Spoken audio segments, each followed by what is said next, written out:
장사리 전투 자체는 보니까 학교 선배이기도 한 태상이 형이 잘 이렇게 해주셨고, 영화의 성격 자체, 이게 뭐 영화 재밌게 만든 것 같은데, 저는 그냥 한국전쟁에 대한 얘기를 조금 포괄적으로 말씀드릴게요. 우리가 이건 알고 있잖아요. 1950년 전쟁 발발, 낙동강 전투까지 훅 밀렸다가 유엔군의 참전으로 압록강까지 올라갔다가 중국군의 참전으로 훅 밀려내려갔다가 휴전선 사이에서 왔다 갔다 했다. 그러다 휴전이 됐다 이렇게 알고 있는 거죠. 6.25 전쟁이 딱 터지자마자 미국에서 곧장 나왔던 성명서는 군대를 끌고 38선 이북 지역으로 다시 돌아가면 없던 걸로 해주겠다. 이런 성명서 나와요. 그 다음에 결국은 미군이 들어오잖아. 그리고 메가더가 인천 상륙작전을 통해서 북한군의 허리를 딱 끊어버린단 말이야. 그리고 장사리 전투를 비롯한 여러 전투들이 미군이 대규모의 함대를 동원해서 인천으로 들어올 적에 북한군을 속이기 위해서 동해 쪽으로 작전을 시도한단 말이에요. 몇 개를. 우리가 사실 죽으러 가는 거예요. 그래서 장사리 전투 영화를 보면 배가 침몰하고 거기서 막 학도병들이 수영하고 호를 파고 비 맞고 싸우고 그러다가 또 배는 안 오고 다 죽고 이런 얘기인데, 너무 안타깝지만 사실은 갈 때 이 작전은 죽으러 가는 작전이에요. 근데 이런 작전은 참 아픈 얘기지만 전쟁사를 검토하다 보면 꼭 나와. 이게 작전상 어쩔 수 없는. 근데 뭐냐, 이 두 개가 되게 다른 얘기예요. 그러니까 무슨 얘기냐면, 전쟁이 발발하자마자 미국 국무부의 공식 논평은 38선 이북으로 군대를 철수하면 가만히 있겠다는 얘기 뭐냐? 현상유지라는 거지. 통일의지가 없는 거예요. 근데 메가더 장군이 와가지고 인천 상륙작전 했어. 거기까지는 상관이 없어요. 들어오면서 적어도 북한군이 사실상 괴멸했다고 봐요. 완전히 허리가 끊기면서 북한군은 다 괴멸을 했고, 약 10만 명 정도 되는 북한군이 죽거나 포로가 되지 않았을까 정도를 추정하고 있고, 학자들이 적어도 북한군의 지휘체계는 완벽하게 무너졌다고 봐. 그렇게 무너졌으니까 이제 쭉 압록강까지 갔을 거 아니에요? 메가더 본인도 이제 크리스마스는 캘리포니아에서, 즉 올해 전투 그냥 6개월 만에 끝내고 가지 이런 얘기를 했죠.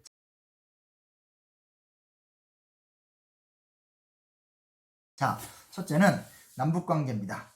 1945년 해방이 된 다음에 좌우 간의 갈등이 정말 심했어요. 즉 단순하게 남쪽에 미군, 북쪽에 소련이 들어왔으니까 어디를 선택할 거냐 이게 아니라, 우리 민족운동사가 민족주의 세력과 공산주의 세력이 나름대로 둘 다 확고했거든. 그러니까 들어오고 나니까 사회주의적으로 국가를 이끌어가고 싶어하는 사람과 민족주의적으로 국가를 이끌어가고 싶어하는 사람 간에 대화 타협이 진행됐어야 되는데, 그렇지 않고 엄청나게 갈등을 하면서 북은 이제 소련의 후원하에 좌파 사회가 된 거고, 남쪽은 이제 미군정의 의지하에 민족주의 우익 사회가 된 거죠. 그렇게 되고 나니 1948년에는 주로 냉전이 본격화돼 버린 거거든요. 이때부터는 이제 주로 우리나라의 군경이 38선 일대에서 도발을 많이 해요. 국지적으로. 49년이 되면 북한군이 휴전선에서 많이 국지적인 도발을 해요. 근데 전쟁이라는 건 국지전이라는 게 있고 전면전이라는 게 있어요. 그러니까 국지전이라는 건 특정 지역에 군대를 끌고 가서 그 지역 작전을 하는 거죠. 그러니까 뭘 대규모 준비를 하는 것이 아니라 원래 갖고 있는 병력으로 대대가 됐든 소대가 됐든 확 들어가가지고 특정 어떤 거점 지역을 공격해서 그 지역을 점령하는 작은 교전 행위를 얘기하는 거예요. 그게 이제 우리가 국지도발이라고 얘기하는 거고, 전면전이라는 건 전쟁을 해서 저쪽 나라를 멸망시키든 점령을 하든 대규모 군대가 필요한 거죠. 그러려면 기존의 기본 작전을 하는 것이 아니라 38선 일대에 있는 주민들을 다 뒤로 이동시키고 대규모의 전차나 대포, 박격포 같은 것이 갈 수 있는 다리도 다 만들어야 돼요. 즉 전쟁 준비를 체계적으로 해야 돼요. 즉 49년까지는 주로 휴전선에서 국지적인 충돌만 진행되다가 50년 초반이 딱 되면 갑자기 휴전선에서 충돌이 싹 사라져요. 그리고 우리 잘 알다시피 6월 25일 날 확 이제 대규모의 전면적 남침이 시작이 되는 거죠. 이렇게 전쟁을 통해서 남한을 통일하려고 했었던 김일성 입장에선 이 물자를 어디서 갖고 오겠어? 자기들이 무슨 무기가 있다고. 결국은 소련군으로부터 물자를 받아오죠. 소련군으로부터 물자를 받아오려면 소련이 동의를 해줘야 돼. 그 당시 소련의 지도자가 스탈린이잖아요. 스탈린이 동의를 쉽게 해줬을 것 같아요? 안 해줬어요. 왜냐? 스탈린은 일국사회주의자야. 기본적으로 소련 자체가 지금 시작한 지 얼마 안 됐는데, 만약에 김일성이가 막 밀고 내려가서 미군이 쳐들어오면 큰일 난다는 거예요. 그래서 굉장히 조심스러웠어요. 근데 얼마 전에 4년간의 격렬한 싸움을 통해서 중국의 민족주의 정권이죠, 장제스 국민당 정권을 타이완에 밀어냈던 마오쩌둥 입장에서 자신감 뿜뿜이야. 그때 실제로 보면 끝까지 중국의 해방을 위해서 남았었던 연합파들은 끝까지 남아서 중국 해방을 도왔거든. 먼저 중국 해방하고 조선 해방시켜주겠다. 그럼 마오쩌둥이 고맙죠. 실제로 고마웠고, 또 하나 뭐냐? 북한을 배후지로 해서 국공 내전 당시에 중국군이 북한으로 이렇게 들어와서 좀 쉬고 나가거나 북한을 이용해서 화북지방으로 도하를 하거나 하는 형태로 실제로 배후지로 북한이 많이 도와줬어요. 즉 우리가 한국전쟁만 생각하지만 실제로는 이 한국전쟁 1년 전인 1949년 국공내전으로 타이완으로 장제스 국민당 정권이 쫓겨나기 전까지 내전의 4년간의 기간 동안 엄청나게 소위 말하는 한인 사회주의자들과 북한 정권이 무시냥하게 도와줬단 말이야. 그럼 마오쩌둥 입장에선 고맙기도 하고 자신감이 넘치기도 하고, 그러니 김일성과 북한 정권이 밀고 내려가겠다고 할 때 어때요? 빵빵히 지원해줘야죠. 지원해주고 싶죠. 그래서 실제로 지원해줘요.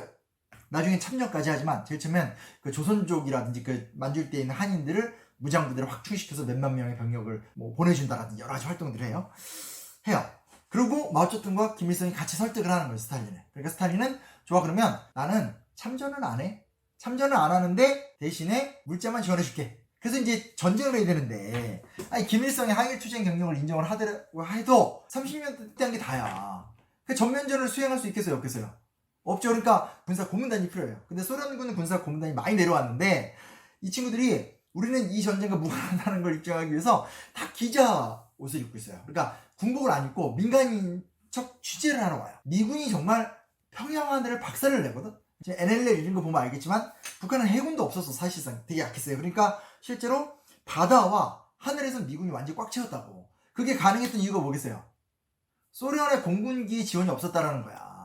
소련의 공군기는 청천강 이북 지역까지만 있었어요. 청천강은 도대체 어느 강이냐? 청천강 이북은 왕건 배울 적에 왕건이 확장했던 영토예요. 영토. 대동강하고 압록강 사이에 있는 강이야.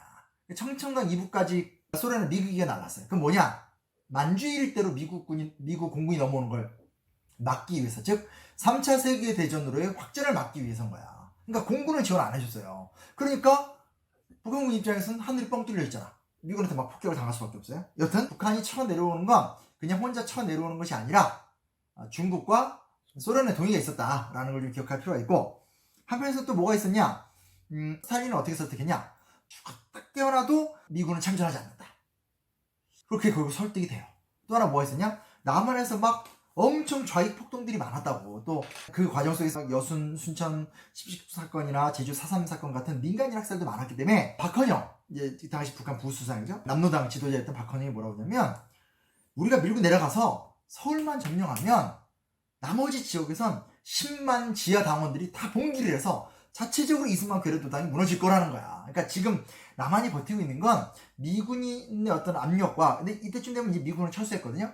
그냥 이승만 괴뢰도당에 의한 억압 속에 있는 거고, 사람들의 가슴 속에 이 좌익의 어떤 에너지가 충분하기 때문에 밀고 내려가서 서울만 점령하고 나면 그냥 다 봉기한다는 거예요. 그래서 북한군이 실제로 서울을 점령한 다음에 3일 동안 아무것도 안 하잖아. 그때 그 3일 동안 아무것도 안 했기 때문에 국군의 전선도 가다듬어지고 낙동강 전선도 만들어지고 미군도 들어오고 이렇게 되는 거거든요. 근데 이게 왜 3일간 아무 짓도 안 하고 가만히 있었냐에 대해서 현재 밝혀진 바는 없으나 여러 설이 있어요. 근데 저는 개인적으로는 이 박헌영의 소위 말하는 자체 봉기설이 큰 영향을 주지 않았을까. 왜냐? 나중에 실제로 6.25 전쟁을 반대했었던 북한의 아주 초특급 지도자였던 최영권이 무슨 얘기를 하냐면 막 화를 내. 서울만 점령하면 3일만 있으면 지들이 알아서 다 봉기한다고 하는데 그 좌익은 다 어디 간 거야?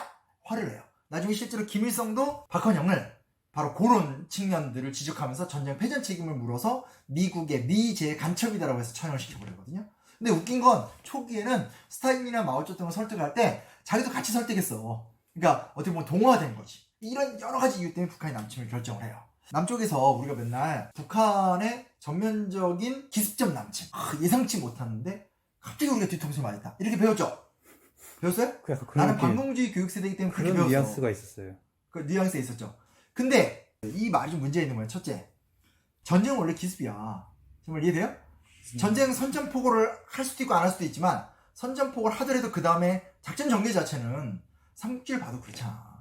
전쟁이라는 게 타이밍을 보고 탁 공격하는 거잖아요. 그래서 2차 세계대전도 실제로 선전포고가 6개월 동안 안 싸웠어. 그 사람들이 거짓 전쟁이라고 불렀었어요. 왜냐면 겨울이었기 때문에 가만히 보고 있다가 봄 되자마자 달려든 거거든.